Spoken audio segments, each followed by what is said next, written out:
Hello friends, how are you? I hope you people are doing amazing in your life. My name is Jay Chandani and I'm from Tarkshastra. So friends, we had started with a series where we are discussing law of torts. We had discussed part 1 of general differences in our last video. If you haven't watched that video, please watch that video before you start with this video. Because we already had discussed one of the differences, which is voluntary non-fit injuria, in that video. The link to that video will be kept in the description box, so you can just go and click on that and watch that and then come back to this video again. What are we gonna go in this video? This is gonna be the part 2 of general differences. We are gonna see some more differences that a defendant can claim in the law of torts. Okay, so this is gonna be an interesting one. Please watch this video till the end. If you like this video, do let us know through your comments. Also, please press on like button. Share this with as many students as you can, or to the students who are preparing for CLAT or SLAT or Maharashtra CET law or any other law entrance examinations. And please subscribe to our YouTube channel. Let's begin.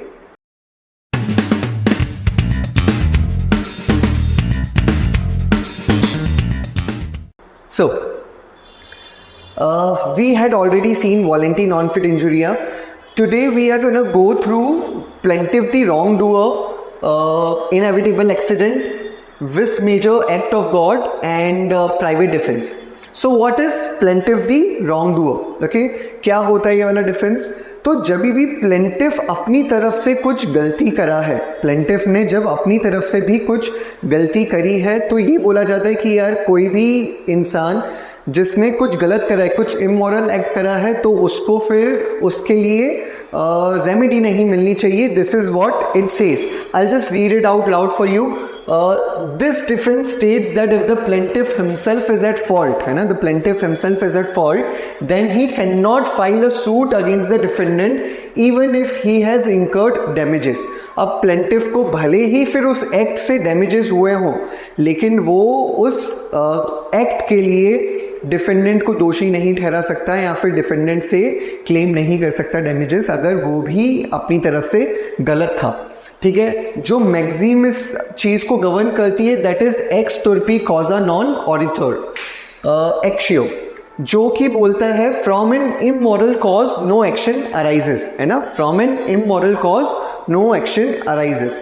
Again ये जो maxim है ये आप लोगों की copy में चले जाना चाहिए. लैटिन मैक्सिम्स केस में कभी कभार कुछ एग्जाम्स में स्पेसिफिकली महाराष्ट्र सीईटी लॉ में काफ़ी ज़्यादा पूछा जाता है, लैटिन मैक्सिम्स डायरेक्टली पूछ ली जाती है.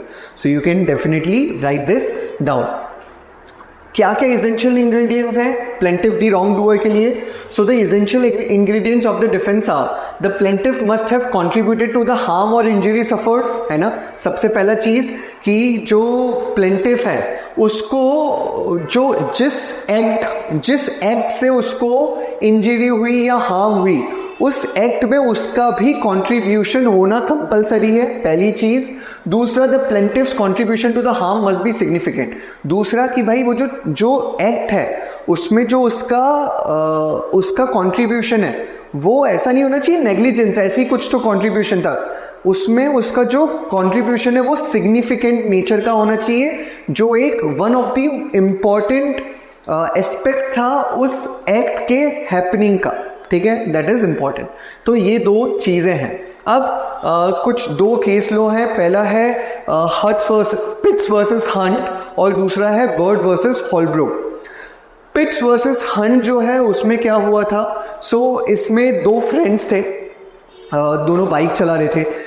एक पिलियन था और एक जो राइड कर रहा था मोटरसाइकिल जो राइड कर रहा था, दोनों ने ही ड्रिंक कर रखा था. और जो पिलियन राइडर था, जो उसका फ्रेंड था, वो जो राइडर था उसको बोलता है कि यार और तेज चला, रैश ड्राइविंग कर, नेग्लिजेंट राइड के लिए प्रोत्साहित कर रहा था, है ना.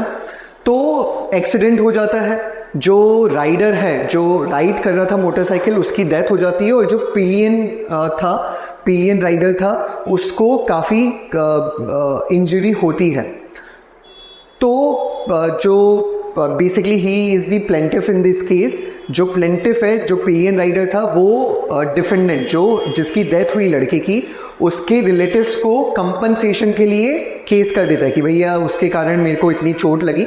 तो कोर्ट ने इस केस में ये डिसाइड करा कि यस, प्लेंटिफ भी गलत था. प्लेंटिफ जब उसको प्रोत्साहित कर रहा था for driving negligently, that was a wrong on the part of plaintiff itself, and that is a significant act which contributed to the harm or injury to the plaintiff. So definitely he is not liable for any compensation from the defendant's relative. Next, bird versus Holbrooke. Bird versus Holbrooke में क्या होता है, तो इसमें जो plaintiff है वो defendant के ग्राउंड में ट्रेसपास कर देता है.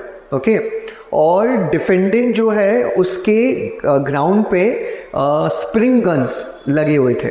Okay, spring guns is basically gun जो शूट करता है जैसे कोई ट्रेसपास आता है. नाउ द पॉइंट इज कि जो ग्राउंड था उसमें कहीं पर भी वार्निंग नहीं लिखी गई थी बाय द डिफेंडेंट कि भाई स्प्रिंग गन है तो आप ध्यान से ट्रेसपास करना, अगर ट्रेसपास करोगे तो स्प्रिंग गन से आपको शूट हो जाएगा और आपको इंजरी हो सकती है. वो प्लेंटिफ जो है वो चले जाता है, ट्रेसपास कर देता है, स्प्रिंग गन से उसको शूट होता है और उसको इंजरी हो जाती है. वो कर देता है केस. डिफेंडेंट बोलता है कि भैया plaintiff the wrong doer, plaintiff खुद गलत है, उसने ट्रेसपास करा.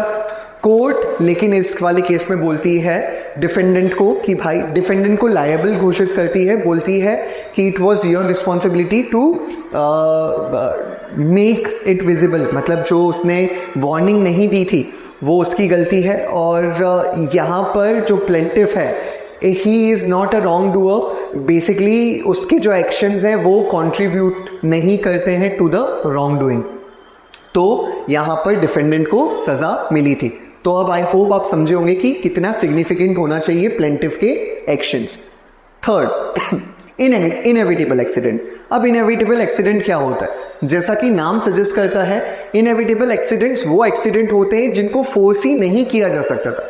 इनएविटेबल एक्सीडेंट्स ऐसे एक्सीडेंट्स होंगे जिसमें कि कोई भी एक्शन लिया जाता, कुछ भी प्रिकॉशन लिया जाता, भले ही सारी ऑल ड्यू केयर रखी जाती, पर तब भी जो एक्सीडेंट है वो होकर ही रहता, उसको फोर्सी या उसको रोका नहीं जा सकता था. That will be N inevitable accident. I will just read it out loud for you people. The difference of inevitable accident means that the harm or injury suffered was not preventable. The defendant can argue that the harm or injury was due to unforeseeable circumstances and therefore they should not be held liable for it. क्या essential ingredients हैं? दो चीज़ें हैं. The harm or injury suffered could not have been stopped or avoided in spite of taking all due care and precaution on the part of the defendant. किसी भी condition में all due care और precaution रखने के बाद भी उसको रोका नहीं जा सकता था on the part of defendant. The harm और injury suffered was due to unforeseeable circumstances, और अनफोर्सिबल सर्कमस्टेंसेस के कारण वो हार्म या इंजरी कॉज हुई हो.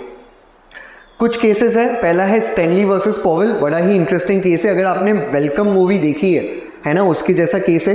वेलकम मूवी में वो कैटरीना कैफ जो है गोली चलाती है ऊपर, और जो शैंडलियर रहता है उससे वो टकरा के जो विलेन रहता है उसके बेटे को जो गोली लग जाती है. ठीक है, वैसा ही कुछ स्टैनली वर्सेस पॉवेल में होता है, जहाँ पर ये दोनों जाते हैं peasant shooting. Peasant is a kind of bird, तो बर्ड्स को शूट करने ऐसे ही खेलने मिलने जाते हैं. अब इसमें से जो डिफेंडेंट है वो शूट करता है, और जो गोली है वो एक ओक ट्री से टकरा के जो प्लेंटिफ है उसको लग जाती है और उसको इंज्योर कर देती है. प्लेंटिफ केस कर देता है ऑन द डिफेंडेंट. कोर्ट ये बोलती है कि भैया ये एक इनएविटेबल एक्सीडेंट था और ये फोर्सी नहीं किया जा सकता था, कोई भी प्रिकॉशन या कोई भी मेजर्स लेते तब भी ये होना था, हो गया. तो डिफेंडेंट को लायबल नहीं घोषित किया गया था इस वाले केस में. Next is Shridhar Tiwari versus UP state road transport corporation. Again an interesting case. इसमें क्या होता है, तो UP state road transport corporation जो है उसकी बस रहती है, वो एक विलेज से गुजरती रहती है. और बारिश बहुत तेज़ होती है, तो विलेज का रास्ता था काफ़ी कीचड़ था, ठीक है, मडी एरिया था। तो बीच में एकदम से एक साइकिलिस्ट आ जाता है, जिसके कारण जो ड्राइवर है बस का वो ब्रेक्स लगाता है, लेकिन बारिश के कारण वो जो बस है वो रुक नहीं पाती है, डिसबैलेंस हो जाती है और वो टर्न कर जाती है, जिसके कारण जो सामने से एक बस आ रही थी वो ये वाली बस के रियर पार्ट से टकरा जाती है, ठीक है। केस होता है, लेकिन इसमें भी कोर्ट जो है वो ये बोलता है कि भैया डिफेंडेंट को बरी कर देता है, ये बोल के कि इधर भी this is a case of inevitable accident, किसी भी सर्कमस्टेंसेस में ये एक अनफोर्सेबल एक्शन था जो कि देखा नहीं जा सकता था और डिफेंडेंट जो है उसको बरी कर दिया जाता है, बेसिकली उसको लायबल घोषित नहीं किया जाता है। This is the case. Next is Holmes versus Mather, है ना, होम्स वर्सेस मैथर या माथर। क्या होता है इस केस में, तो इसमें सर्वेंट एक मास्टर रहता है, उसका जो सर्वेंट है वो हॉर्स राइड करते रहता है, वो जाता रहता है अपने रास्ते। इतने में एक जो स्ट्रे डॉग्स रहते हैं वो बार्क करना स्टार्ट कर देते हैं हॉर्स के ऊपर। हॉर्स परेशान होकर बोल्ट करने लगता है, हॉर्स बोल्ट करता है और इतने में क्या होता है, जो प्लेंटिफ है उसको इंज्योर भी कर देता है क्योंकि वो आउट ऑफ कंट्रोल हो जाता है। तो प्लेंटिफ जो है वो डिफेंडेंट के ऊपर केस कर देता है। अगेन इसमें भी कोर्ट ने ये हेल्ड करा कि भैया डिफेंडेंट जो है वो लायबल नहीं है। क्यों? क्योंकि ये भी एक अनफोर्सेबल सर्कमस्टेंस था, एक इनएविटेबल एक्सीडेंट था जिसको रोका नहीं जा सकता था और इसमें किसी का भी कंट्रोल नहीं था। So this is inevitable accident. हम लोग नेक्स्ट पर जाते हैं। नेक्स्ट क्या है? नेक्स्ट इज विस मेजर। विस major which is act of God. विस मेजर आपकी लैटिन मैक्सिम की टर्मिनोलॉजीज में चले जाना चाहिए। विस मेजर मतलब एक्ट ऑफ गॉड होता है। I just read it out loud. So विस मेजर इज जब भी कोई एक्ट नेचुरल कैलेमिटी के कारण कुछ रॉन्ग हो जाता है किसी के साथ, है ना, then it is govern through the vis major और एक्ट ऑफ गॉड, है ना। अपन लोग कुछ केसेस देखेंगे तो समझ में भी आएगा। आई जस्ट रीड इट आउट। तो विस measures Latin term which means the superior force. N act of God in common parlance means any act of nature, but in law it means an unprecedented or extraordinary act in nature which cannot reasonably be anticipated, जिसको anticipate नहीं किया जा सकता था। तो act of God मतलब of course natural calamity, बहुत ज़्यादा बारिश आ गई, जो आज तक नहीं आई थी वैसी बारिश आ गई, ठीक है। अब ये जो नेचुरल कैलेमिटी है इसका एक्ट ऑफ गॉड का डिफेंस तभी क्लेम कर सकता है डिफेंडेंट जब वो जो चीज़ हुई वो अनफोर्सिएबल थी। ऐसा कभी हिस्ट्री में बारिश नहीं आई थी, या ऐसा कभी हिस्ट्री में ड्रॉट नहीं आया था, सूखा नहीं पड़ा था, या साइक्लोन नहीं आया था। ऐसा एरिया जहाँ पर साइक्लोन आता नहीं है वहाँ पर एकदम से साइक्लोन आ गया, वैसा कुछ होना चाहिए, ठीक है। एसेंशियल इंग्रेडिएंट्स क्या है? There must be working of natural forces first, the occurrence must be extraordinary and not one which could be anticipated and reasonably guarded against, ऐसा नहीं होना चाहिए। थर्ड, नो ह्यूमन इंटरवेंशन, कोई भी human intervention नहीं होना चाहिए उस एक्ट ऑफ गॉड में। कुछ केसेस हैं, क्या क्या केसेस हैं? एक है निकोल्स वर्सेस मार्सलैंड। निकोल्स वर्सेस मार्सलैंड में क्या होता है, तो यहाँ पर जो डिफेंडेंट है उसका एक मैन मेड लेक था, है ना, उसने अपने ज़मीन पर एक मैन मेड लेक बनाया था जिसमें जो पानी आया था वो नेचुरल स्ट्रीम्स के थ्रू उसने इकट्ठा करा था, और जो लेक है उसको कवर करने के लिए उसने एम्बार्कमेंट्स बनाए थे, है ना, एक वॉल खड़ी कर दी थी ताकि वहाँ से जो पानी है वो नीचे ना जा सके। अब उस एरिया में एक बारी बारिश होती है जो आज तक नहीं हुई थी, बहुत ही हैवी बारिश होती है, ऐसा कभी हिस्ट्री में नहीं हुआ था, इतनी तेज़ बारिश होती है, और उसके कारण जो लेक है वो कम्प्लीटली ओवरफ्लो हो जाता है और उसके कारण जो एम्बार्कमेंट्स है वो भी टूट जाते हैं, और जो लेक का पानी है वो चले जाता है फ्लड की तरह, और वो जो प्लेंटिफ है उसके ब्रिजेस रहते हैं कुछ, उनको तोड़ के निकल जाता है, ठीक है। प्लेंटिफ केस कर देता है, कोर्ट ये हेल्ड करती है कि भैया ये जो केस है that is of act of God. इधर डिफेंडेंट को ये नहीं दिख सकता था, defendant is not liable because ऐसी बारिश सदियों से नहीं हुई थी या फिर बहुत सालों से नहीं हुई थी। This is definitely an act of natural forces जिसके कारण ये एक्ट हुआ है. Next is Kallu Lal versus Hemchand. Again an act जहाँ पर जो डिफेंडेंट है उसकी एक बाउंड्री वॉल रहती है, कुछ वॉल रहता है जो टूट जाती है बारिश के कारण, है ना. बारिश होती है तो उसकी वॉल जो है ब्रेक हो जाती है और उसकी वॉल जो है वो प्लेंटिफ के, रिस्पोंडेंट के चिल्ड्रंस के ऊपर गिर जाती है, जिससे उसके चिल्ड्रंस की डेथ हो जाती है. नाउ बारिश जो हुई थी वो 2.66 इंचेस, लगभग 2 से 3 इंच की हुई थी, जो कि एक नॉर्मल सर्कमस्टेंस है इन दैट सिटी और दी एरिया. तो प्लेंटिफ जो डिफेंडेंट है वो डिफेंस लेता है कि भैया ये एक्ट ऑफ गॉड है, इसमें मेरा क्या लेना देना, बारिश हुई उसके कारण जो वॉल है वो गिर गई. कोर्ट ये हेल्ड करता है भैया तू लायबल है. डिफेंडेंट को बोलता है you are liable. Why? Because this act was not extraordinary. ये जो एक्ट है ये रोका जा सकता था. हाँ, नेचुरल कैलेमिटी हुई, हाँ रेन हुई, तेज बारिश हुई, पर ये बारिश यूजुअली इस एरिया में होती है, तो this is not extra ordinary और प्रिकॉशन लिए जाने चाहिए थे. ठीक है, आई होप आपको समझ में आया होगा. Next, private defence. Again an important defence.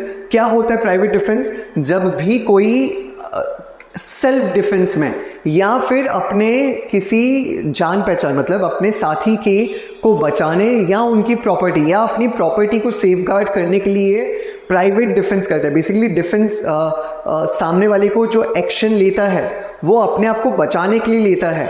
तो प्लेंटिफ जो है वो क्लेम, बेसिकली डिफेंडेंट जो है वो लायबल नहीं ठहराया जाएगा. I'll just read it out loud for you people. Every man has a right to defend his person or property from unlawful harm done by another. But the force used in defense must not be out of proportion to the apparent urgency of the occasion.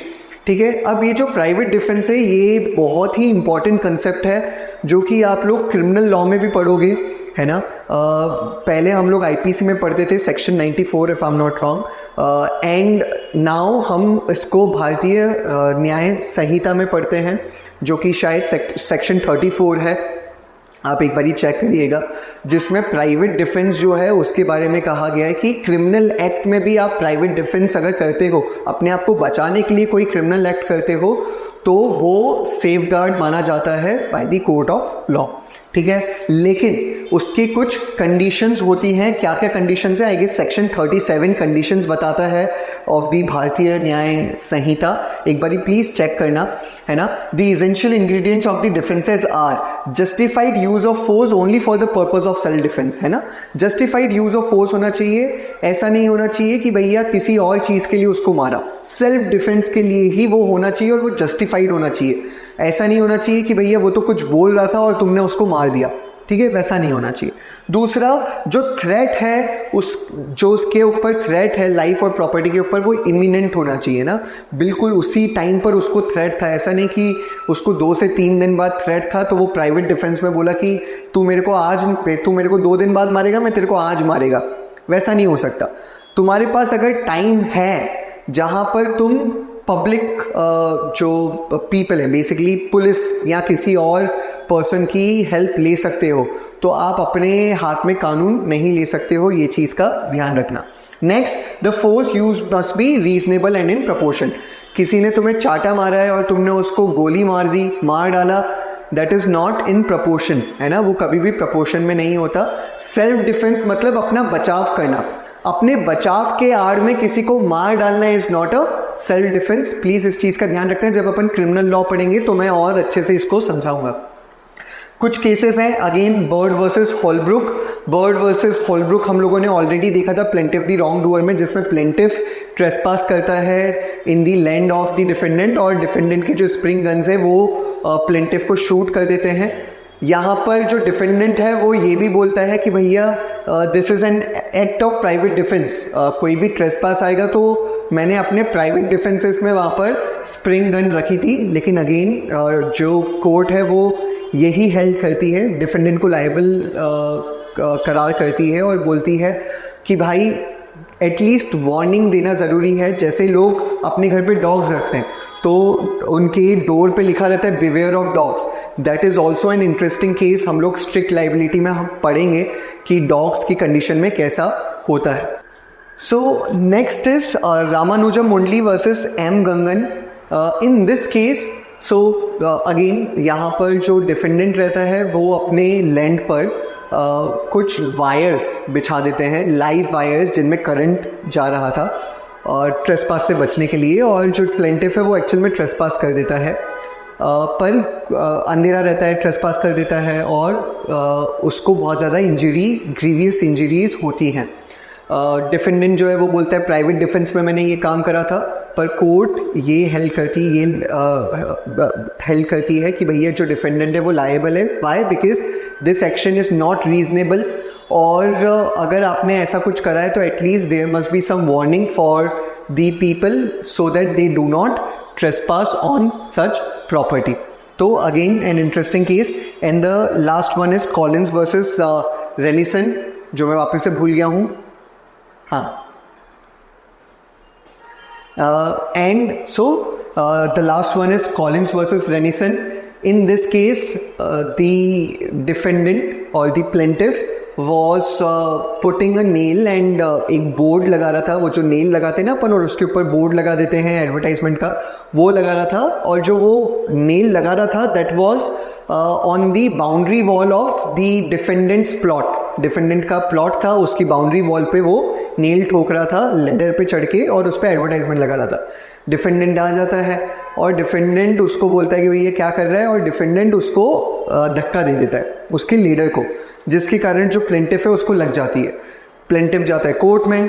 Court में जो defendant है वो बोलता है कि भैया private defence था, मैंने उसको मना करा कि उतर, वो उतर नहीं रहा था, फिर मैंने तो उसको सिर्फ जेंटल पुश दिया ताकि वो उतर जाए, पर वो गिर गया।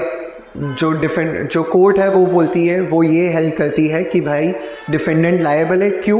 क्योंकि उसने जो करा दैट वाज नॉट रिक्वायर्ड, दूसरे कोर्स ऑफ एक्शन से भी वो उसको रोक सकता था। जो उसका एक्शन है that is out of the scope और आउट ऑफ द प्रपोर्शन, जो फोर्स यूज़ करा that is out of the proportion, and therefore he can not use the defense of private defense. So this is it for this video. अगर आपको ये video समझ में आया और अच्छा लगा तो प्लीज़ लाइक करना, शेयर करना अपने दोस्तों के साथ, और हमें ऐसे वीडियोस को बनाने के लिए बताना कि भैया कौन कौन से टॉपिक पे बनाने हैं, तो हम लोग उसके लिए डेफिनेटली वीडियोस बनाएंगे। कमेंट्स के थ्रू बताना। अगर आपको कोई चीज़ नहीं समझ में आई तो कमेंट बॉक्स में बताना, I will try to answer that. और हमारे चैनल को सब्सक्राइब करना अगर आप पहली बार हमारे चैनल पर आए हो, हमें बहुत मोटिवेशन मिलता है। Thank you so much everyone, God bless you all.